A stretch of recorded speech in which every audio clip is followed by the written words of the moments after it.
days are cooler, nights are warmer, and I put the blame on you. Time moves slow, but my heart beats faster. When these eyes are looking right at you, you give me something to believe in, just what I needed. You're the closest. I'll take a couple of calls. Somebody is in Alabama, so I want to hear from Bob. Bob in Alabama, welcome to the Karen Hunter Show. Hi. Yeah, good afternoon.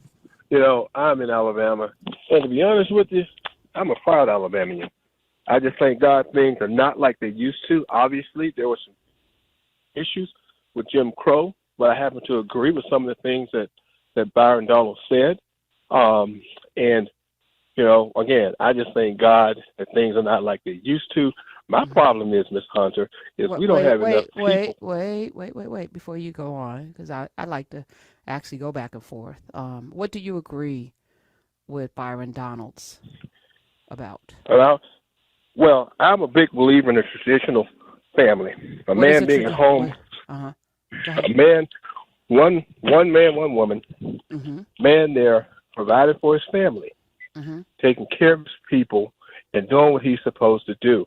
And I don't think there's any denying that has gone down precipitously since the civil rights era. Now has that, hold on, because we're going to get into that too. I'm going to talk about Ray J later on in the show.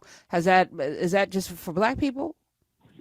I mean, right now we're talking about black people. No, I know, but I'm just saying, is this a function of society, the state of society, or is it something particular about black people that has made that the case? Well, see, once again, I don't know. I just do. Okay, good. I'm just doing my research. No!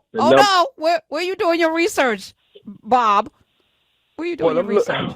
Come on now. Where? What I'm saying, I told you, I'm looking. Listen, I don't have to sit on your show. You don't. You called up, you did your research, and I have the right and the privilege and also, the responsibility to ask you where you did it. And if you can't answer that means you probably didn't do your research, or your research is faulty, and you know that. So, you're calling out of your emotions, and that's fine, Bob. You feel a way about a thing, and you're very, this is what it should be. But we need to be more thoughtful, because it's not just about how we feel about things. It's not. So continue. If you're still there, did he hang up? He hung up? Okay, good. Because I really don't have a lot of bandwidth for the indoctrined preachings and teachings of people without thought. We need to be more thoughtful, more well-read. And if you did your research, you wouldn't have to say you did it. You would just give me stats and facts. That would demonstrate that you've done some research on this topic. Yvette in California, welcome. Hi. Sorry. Hi. This is my first time calling your show, but yeah, I grew up in the South, Karen. I'm 73 if I live in August. One of the most memorable experiences that I had was with me and my cousin. My aunt liked to get a Coke and a goodie powder every morning, and she sent us around to the service station. She told us don't go in, right? But we were playing as kids, and when we got around there, we forgot and we went in. And there was a little skinny white woman sitting in the car. I'll never forget it. She had on a red shirt. And she called us some of the most horrible things you could call 8-9-year-old kid. And this was in the South. We could buy Coca-Colas, we could buy goodie powders, but we had to stand outside and buy goodie powders. I have lots of stories. Friends that I have in California don't believe that we went through some. I grew up when there was, the bus station was whites only one side, blacks on the other side. And sometimes I get a little aggravated when people have issues at work, and we tell them things like, I'm a nurse now, hospice nurse, about to retire, but, we tell them things like, you have to keep your mouth closed. You guys are ranting and raving, but we had to go through a lot of stuff. What you guys are doing now would never, ever, ever, ever happen My father couldn't have a car better than his boss's car was. If he did, he couldn't drive it. So let me ask you, Yvette, and welcome to the Calling family, because when I say I want to have conversations, your lived experience, you're not sitting here ranting about some ideals.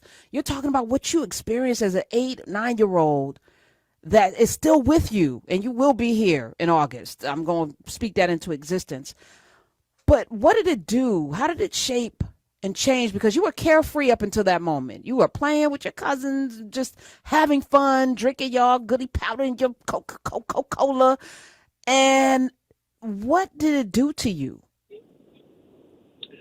What it did to me, it seared my memory for 72 years. We cried. I mean, when my aunt saw us, she already knew what happened, without even asking us what happened. She knew. We went in, and the girl cussed us out, called us all kinds of names, and it seared my memory. I'll never forget that. And when I have issues with people at work, sometimes I feel like bothering with them, and other times, I say, you know what, I don't even feel like it. Just have at it. Do what you're gonna do. Do you think? And this is the disconnect, Miss Yvette. Because I think the vast majority of people, I was making up my bed this morning, I was like, I wonder how many people really understand what Jim Crow, what it did, what it was. Even people living in Jersey, I talked to people in South Jersey. Jersey did not free its enslaved. With the Emancipation Proclamation did not free enslaved people in New Jersey, because New Jersey was part of the Union. So it didn't have to. New Jersey, the Garden State, had enslaved people. Do you understand? And also had black codes. If you were on the train, there were whites only, colors only in New Jersey. So I'm saying, we are so far removed, but not really, when we have somebody that can speak to it. My mama can speak to it, right? But we don't talk about it enough. So it's not real to people. They don't understand how dire it can get and how dire it was, right? So as you're talking about your dad not even being able to buy a car that he wanted, that he could afford, if it was nicer than his boss's, did he talk about that, or was that something he just swallowed, Miss Yvette? They didn't talk about it a lot. My uncle worked at the shipyard, right? And he was a welder, and he had to be in the hull of the ship for 5-6 hours every day. We couldn't talk to him for at least 2 hours when he got home. You understand? Because God only knows what he heard down there. God only knows what he was called. We could not talk to him. But my uncle bought a lot of real estate, and I think that's why he put up with that, because he knew that he was going to do what he needed to do for his family, and not. He bought a store, so my mother didn't have to clean house anymore. And we owned a little grocery store on the corner, and we kept a book, and we gave people pounds of bologna meat and stuff like that to try to help one another. These guys don't really understand when we tell them that they have planned on the backs of people that blood, sweat, and tears and lost lives. I've experienced it. Come on. To this day, and I'll never forget it.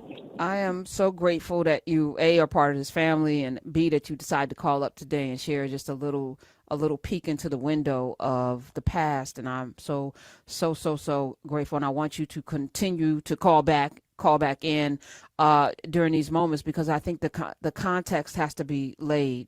I call myself in many ways a bridge, because I'm not so old that that I'm out of touch, but I'm also young enough to remember, some things, but I'm also old enough to remember some things. So my grandfather had the corner store that my father took over when he came back from college, that my mother, when my grandfather passed, was feeding the family out of.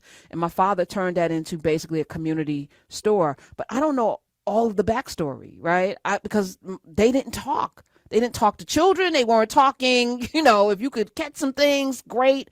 But, people were able to eat out of my father's corner store in Newark if they didn't have enough money. He fed them. He employed the children from the neighborhood. They got to work there, much like other people's cultures have stores and their children work there. The children in the neighborhood work there. And I think about what you're saying, even with your, swallowing the mess because you have a bigger plan.